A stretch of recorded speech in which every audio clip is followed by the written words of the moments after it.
पंढरपूर शहरात एक धक्कादायक आणि संतापजनक घटना समोर आली आहे। भेळ खाण्यासाठी बाहेर पडलेल्या 21 वर्षीय तरुणीवर अज्ञात तरुणांनी ऍसिड सदृश द्रव्य फेकल्याची घटना घडली आहे। रविवारी सायंकाळी 7:30च्या सुमारास ही घटना घडली। पीडित तरुणी भेळ खाण्यासाठी घराबाहेर पडली होती। याच वेळी बोहरी पेट्रोल पंपाजवळ रस्त्यावर दुचाकीवरून आलेल्या 2 अज्ञात तरुणांनी तिच्या चेहऱ्यावर ऍसिड सारखे द्रव्य फेकले। या हल्ल्यानंतर तरुणीच्या चेहऱ्यावर तीव्र जळजळ सुरू झाली। कुटुंबियांनी तातडीने तिला जवळच्या खासगी रुग्णालयात दाखल केले असून तिच्यावर उपचार सुरू आहेत। डॉक्टरांच्या माहितीनुसार तिची प्रकृती सध्या स्थिर आहे, मात्र तिला गंभीर दुखापत झाली आहे। दरम्यान शहरातील गजबजलेल्या मध्यवर्ती रस्त्यावर ही घटना घडल्यामुळे परिसरात मोठी खळबळ उडाली आहे।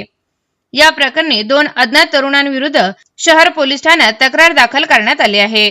पोलिसांनी घटनास्थळाचा पंचनामा केला असून परिसरातील सीसीटीव्ही फुटेज तपासण्याचे काम सुरू आहे।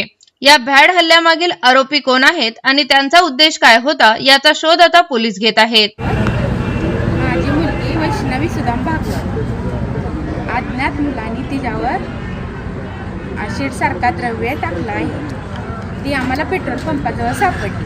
आम्हाला एक कॉल आला, तिच्यावर टाकला तर दुसऱ्या मुलीवर टाकू नये अशी विनंती करते। गुन्हा दाखल केलाय का तुम्ही?